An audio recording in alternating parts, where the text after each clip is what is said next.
Shubhodayam. Welcome to morning session.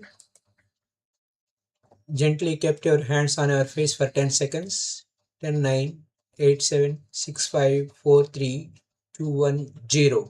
అరచేతులు చూస్తూ నెమ్మదిగా అక్కడ తెద్దాం. 5, 4, 3, 2, 1, 0. ఈరోజు మనకు రాత్రి కార్తీక పౌర్ణమి ధ్యానం ఉంది. ఎందుకంటే రాత్రి 9 నుంచే మనకి పౌర్ణమి స్టార్ట్ అవుతుంది.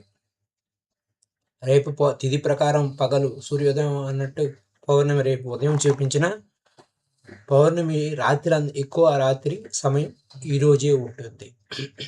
సో పౌర్ణమి రోజు, పౌర్ణమి ముందు రోజు, పౌర్ణమి తర్వాత రోజు 3 ఎక్కువగా అద్భుతంగా ఉంటుంది. ఈరోజు కార్తీక పౌర్ణమి నైటు రాత్రి 9 నుంచి 12 వరకు ఉంటుంది. So now let us go to the topic. బ్రహ్మర్షి పితామహ పత్రిజీని ఆహ్వానించుకుందాం. సహస్ర కోటి నమస్సుమాంజలు అర్పించుకుంటూ పత్రిజీ గారి ద్వారా యోగ పరంపరలో మనిషి అనేక జన్మల తర్వాత మెడిటేషన్లోకి ఎలా ప్రవేశిస్తున్నాడు, ధ్యాన యోగంలోకి ఎలా ప్రవేశిస్తున్నారు అనే పాయింట్ మీద విస్తారంగా తెలుసుకుంటూ వస్తున్నాం. దానిలో ఇప్పుడు మొత్తం విశేషంగా చెప్తారు. Let us go to the point, my dear friends. ఎందుకంటే ఆయన ఏమంటారంటే యోగ పరంపర అనే కాన్సెప్ట్ గురించి ఎంత విస్తారంగా తెలుసుకున్నా మళ్ళీ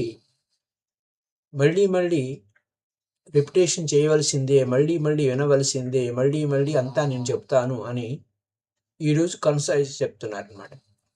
అంటే తమో గుణకర్మలు, రజోగుణ కర్మలు, సాత్విక గుణకర్మలు అవన్నీ దాటిన తర్వాత ఎన్ని జన్మల నుంచి మనం ఈ ప్రవేశిస్తాము మెడిటేషన్లోకి అని. తమో గుణ కర్మల్లో మానవుడు ఎన్నో మానవ జన్మలు ఎత్తిన తర్వాత చివరి జన్మల్లో యోగం గురించి ఆలోచిస్తాడు.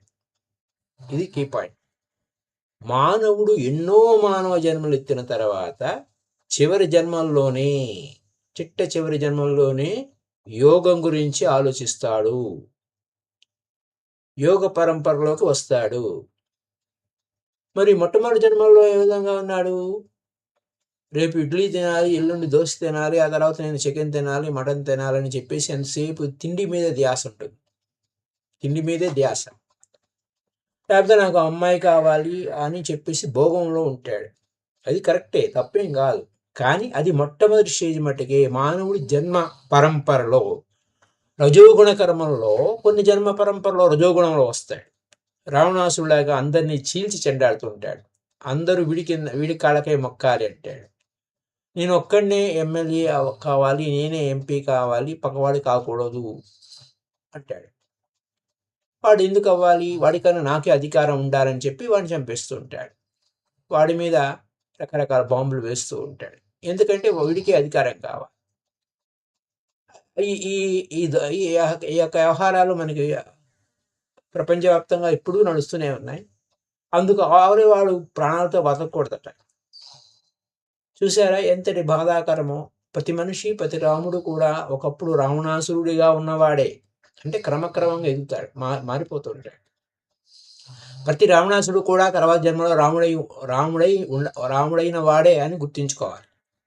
కాబట్టి ఎక్కడ తప్పడానికి ఏం లేదు. ఉందా అంటే ఉంది. ఇప్పుడు జరుగుతున్నది కూడా అదే కథ నడుస్తుంది. మన చుట్టుముట్టు జరుగుతున్న ప్రపంచంలో కూడా ఇలాగే నడుస్తూ ఉంది. ఇదే కథ. యాజ్ అబో సో బిలో అన్నట్టు ఈ కథ నడుస్తూ ఉంది. సాత్విక గుణకర్మలు అంటే కొన్ని జన్మలు. ఇలా రజోగుణం అయిపోయిన తర్వాత సాత్విక గుణంలో వస్తాడు. అంటే పోల్చారు రామాయణంతో. విభీషణుడు జన్మలు వస్తూ ఉంటాయి. మొట్టమొదటిగా తమో గుణంలో తిండి తినడం అంటే అజీర్తితో బాధపడుతుంటాడు. తిండి తినడంలో ఎక్కువ అయిపోయి అజీర్తి చేసి బాధపడుతుంటాడు. ఆపై రజోగుణంలో చంపడం, తాను ఎన్నోసార్లు చంపబడటం, చివరికి తాను కూడా దుఃఖంలో ఉంటాడు. ఆ జీవాత్మ కొట్టుకుంటుంది, ఏంట్రా ఈ గోళ అని దుఃఖంతో అలమటిస్తుంది. ఎన్నో జన్మల తర్వాత నాకింకా దుఃఖం ఉండకూడదు, దాన్ని నేనేం చేయాలి అన్న క్వశ్చన్ మార్క్. ఇక్కడి నుంచి ట్రాన్స్ఫర్మేషన్ మొదలవుతుంది. క్వశ్చన్ మార్క్ లేకపోతే తను ఏం చేస్తున్నాను, ఇలా ఎందుకున్నాను, ఇంకో విధంగా ఎందుకు ఉండకూడదు అన్న ప్రశ్న లేకపోతే ఏడుస్తూనే కూర్చుంటూ ఉంటారు. ప్రశ్న ఉండాలి. అలా అలా అప్పుడు మెల్లమెల్లగా ఇంకా శ్రవణం చేయడం మొదలెడతాడు. గీతా యజ్ఞాలు ఎక్కడ ఉన్నాయి, యాగాలు ఎక్కడ ఉన్నాయి, ధ్యాన యాగం ఎక్కడ ఉంది, ఎక్కడికి వెళ్ళాలి అని కనుక్కుంటాడు. ఏం చెప్తున్నారు వీళ్ళు? ఆహా, వాళ్ళు అలా చెప్తున్నారా, వాళ్ళు అలా చూసారా, అక్కడికి పోయారా, ఓహో ఇలా కూడా ఉంటుందా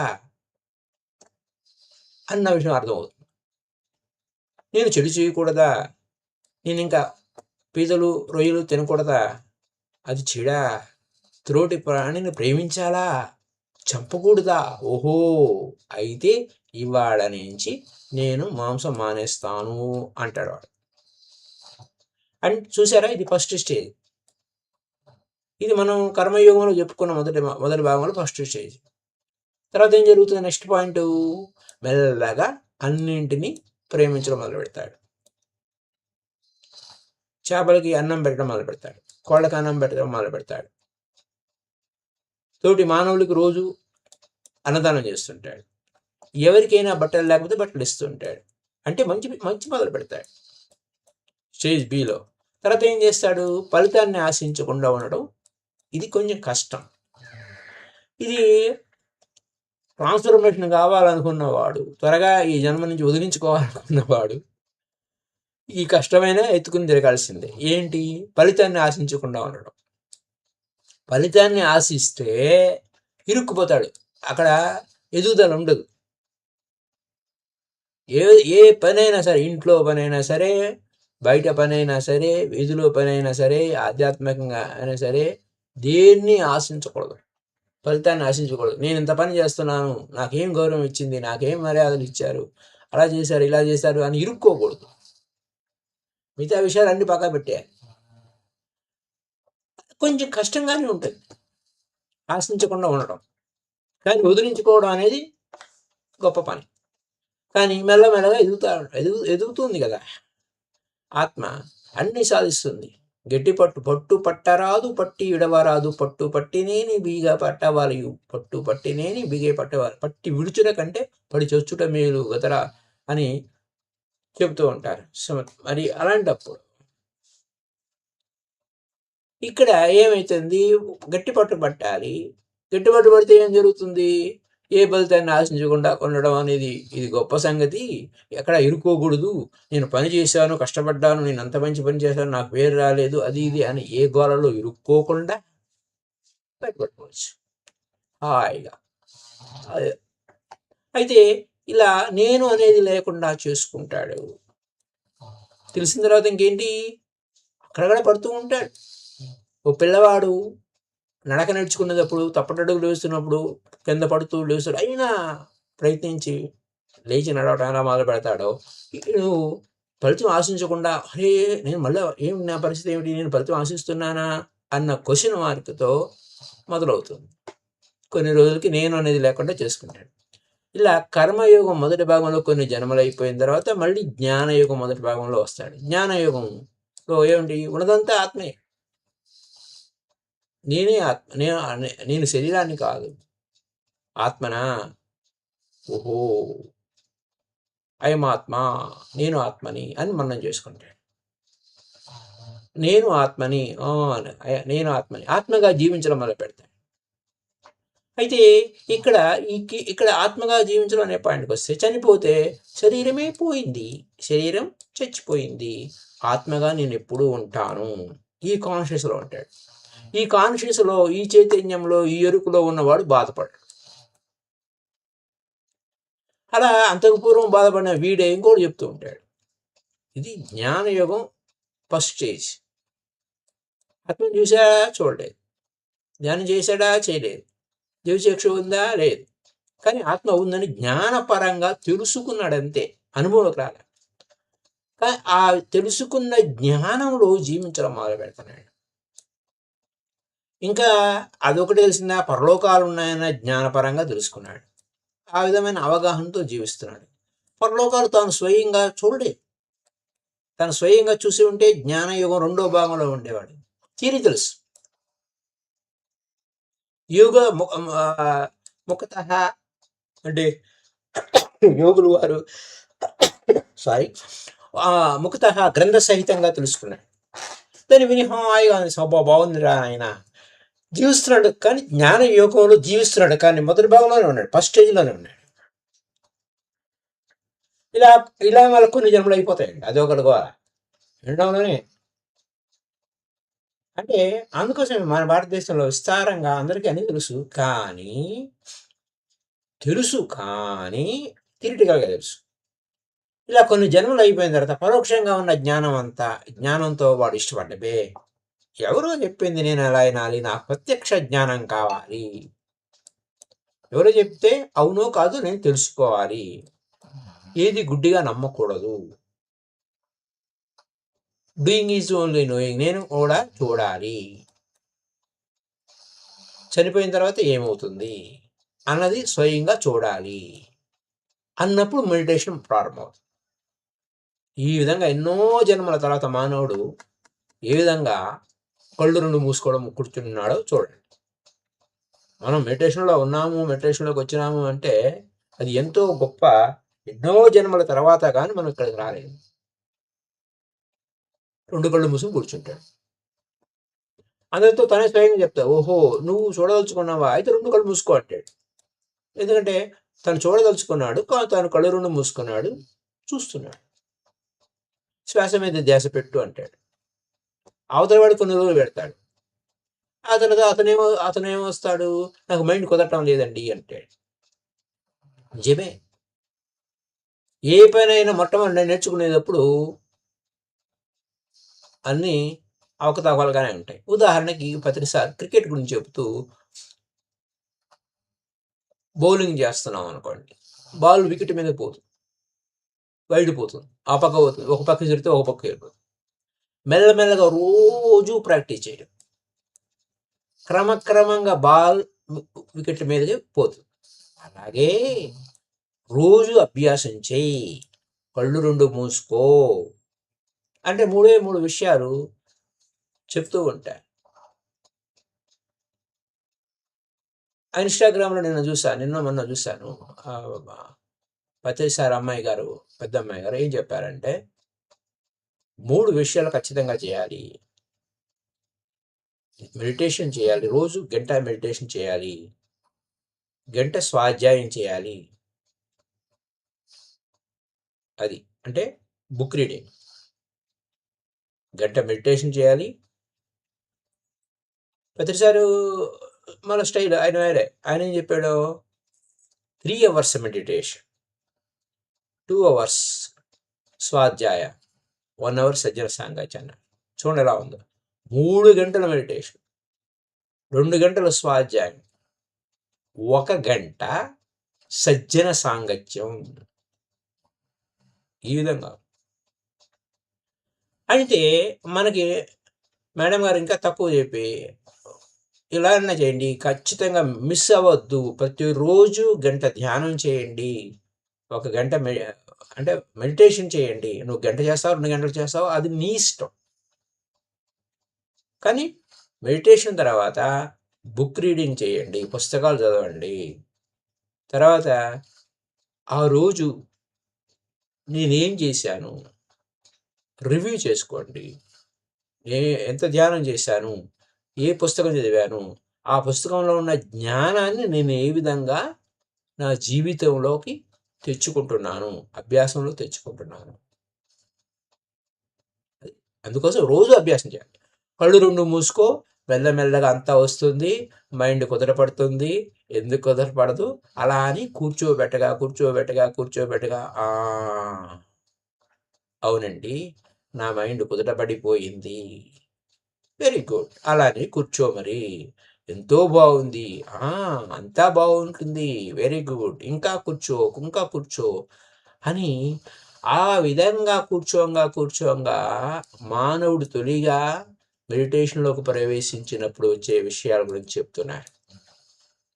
నాడీ మండలం సంపూర్ణంగా శుద్ధి అయ్యేదాకా కూర్చోవాలి అంతే. ఆ తర్వాత ఏం జరుగుతుంది, ఎన్నో అక్కడ వచ్చేటువంటి హింస కారణం ఏమిటి, ఇప్పుడెప్పుడో చేసింది కాదు, గతంలో చేసినటువంటి ఎన్నో తమోగుణ జన్మల్లో, రజోగుణ జన్మల్లో ఎంతో హింస చేశాడు. ఎన్ని ఆత్మలకి అవన్నీ ఆ బాధలన్నీ ఇప్పుడు అనుభవించా. ఎన్ని ఆత్మలకి చూశాడో, ఎన్ని ఆత్మలకి. ఒక పాట ఉంది మంగళంపల్లి బాలమురళీకృష్ణ గారు, ఎవరెవరి వారో ఈ జీవుడు అని.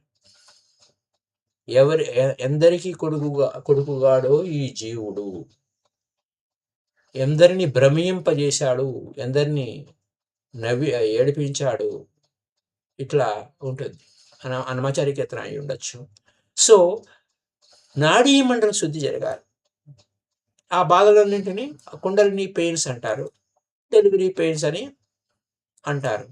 అవన్నీ అనుభవించిన తర్వాత దివ్య చక్షు తెచ్చుకుంటారు. అప్పుడు నాకు నిన్న ధ్యానంలో ఒక చెట్టు కనపడింది అంటే, ఇది జస్ట్ మొదలైంది. ఒక ముసలాయన కనపడ్డాడు, గడ్డం పెట్టుకుని ఉన్నాడు, అలా గాలిలో వెళ్ళిపోతున్నాడు.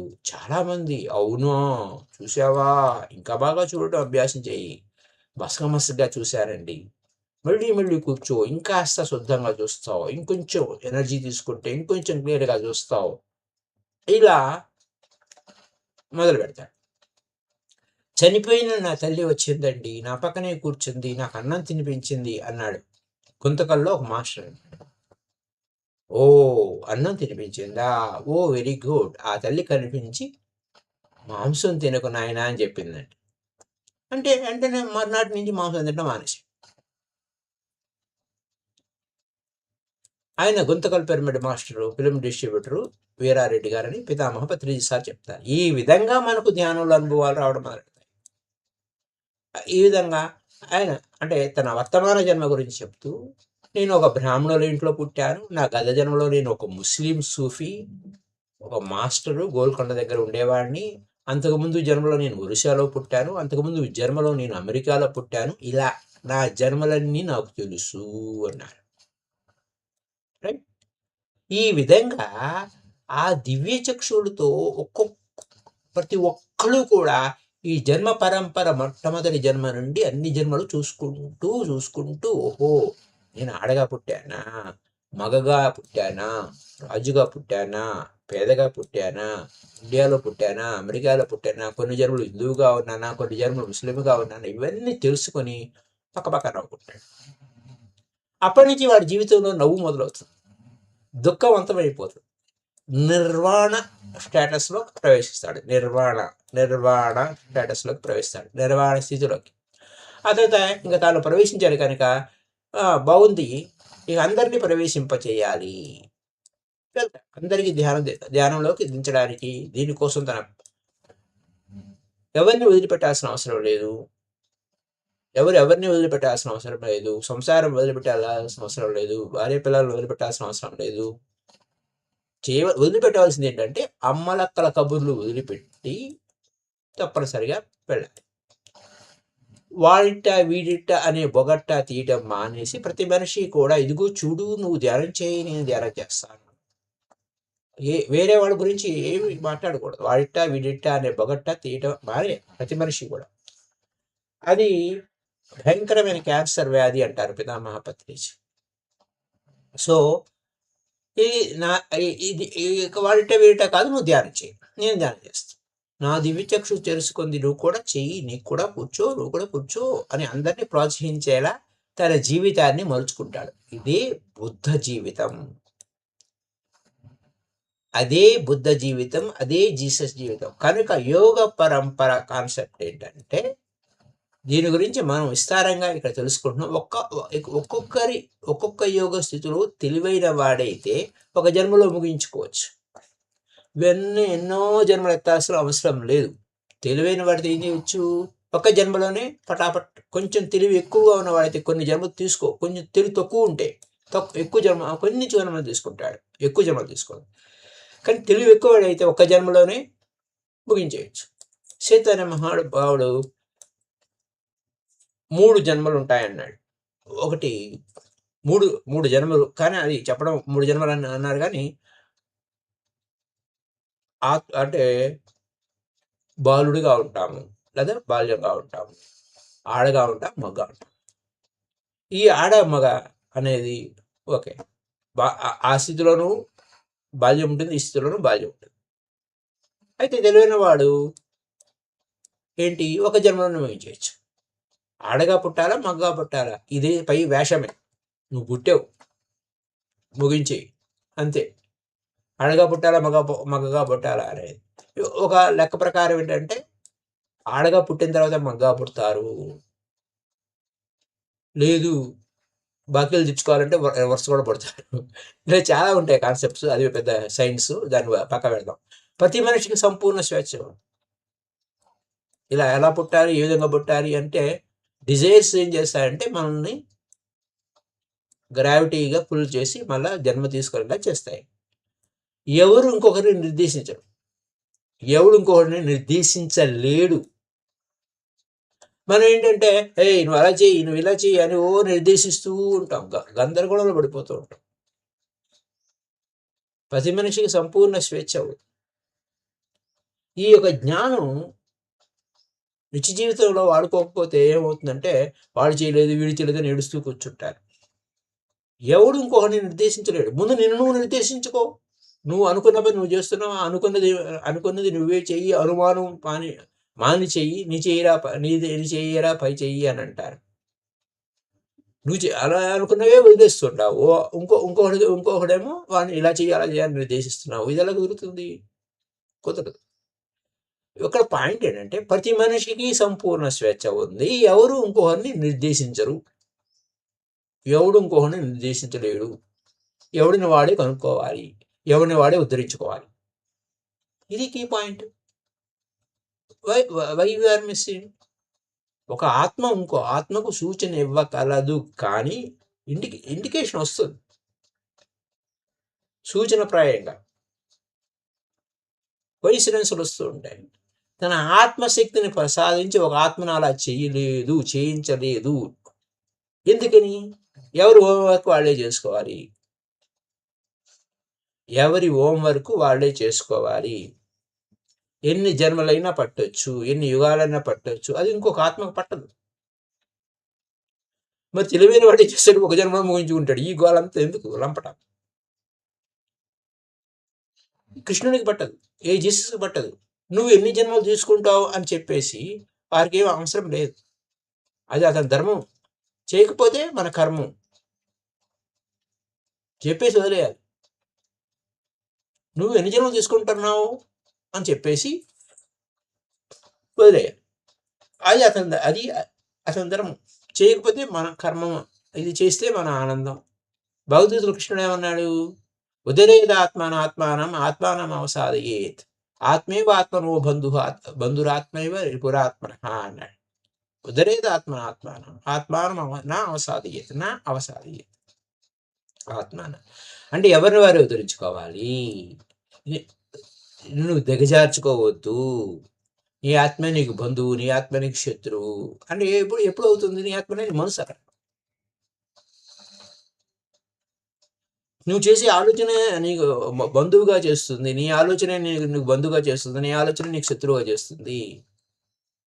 అలా జీసస్ క్రైస్తు కూడా ఏం చెప్పాడు? నువ్వేది ఎత్తుకుంటావు అది కోసుకుంటావు. లేదా age you so you reap అంటే మామూలు సింపుల్గా చెప్పారు. ప్రతిసారి నువ్వు ఏం చేస్తావో అదే పొందుతావు.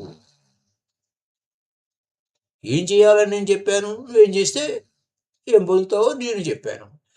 ఏం చేయాలో చెప్పాను, నువ్వేం చేస్తే అదే పొందుతావు అని చెప్పాను.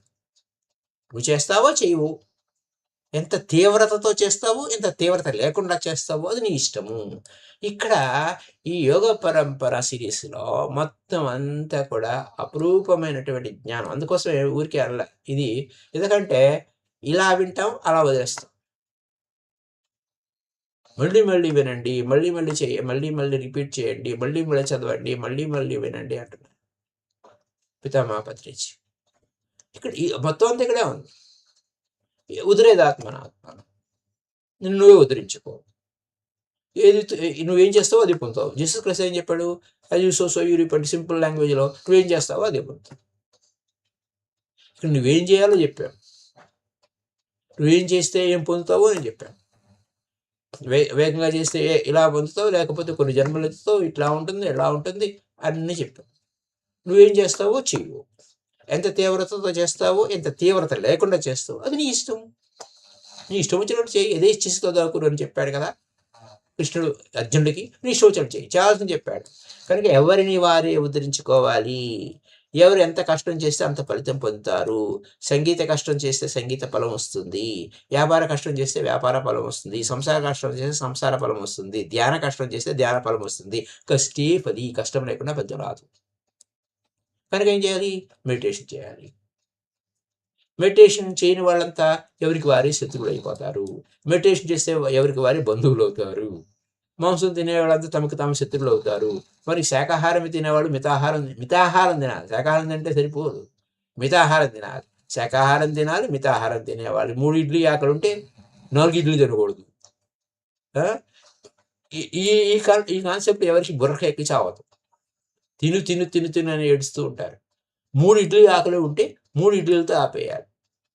ఇడ్లీ ఎంత బాగున్నా, వేడివేడిగా ఉన్నా, మంచి గుమగుమలాడే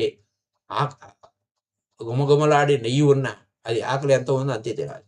అలాగే నిద్ర ఎంత అవసరమో అంతే పోవాలి.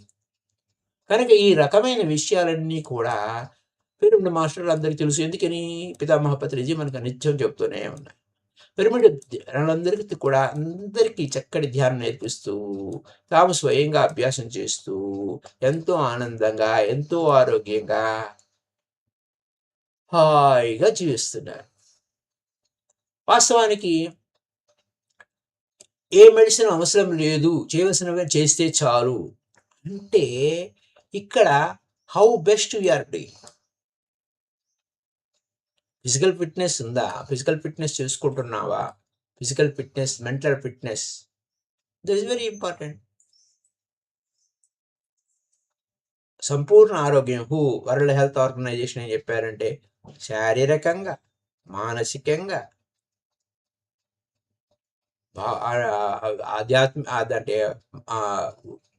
అంటే ఇంటలెక్చువల్, అంటే physically, mentally, intellectually,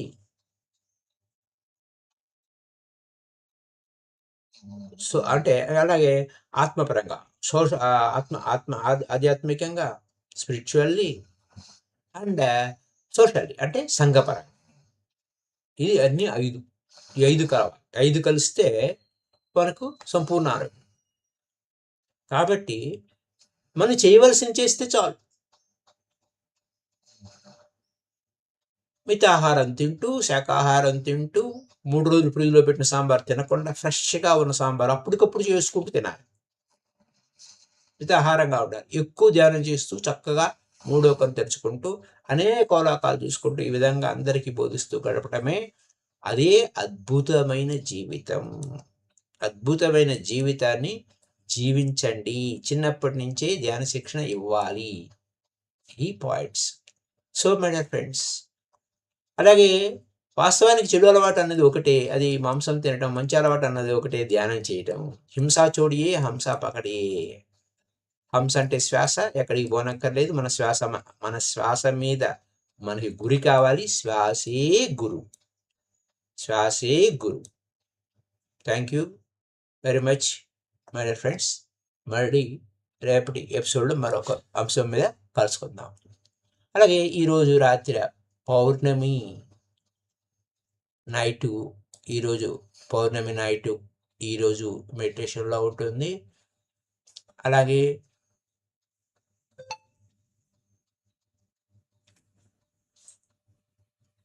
so thank you very much my dear friends.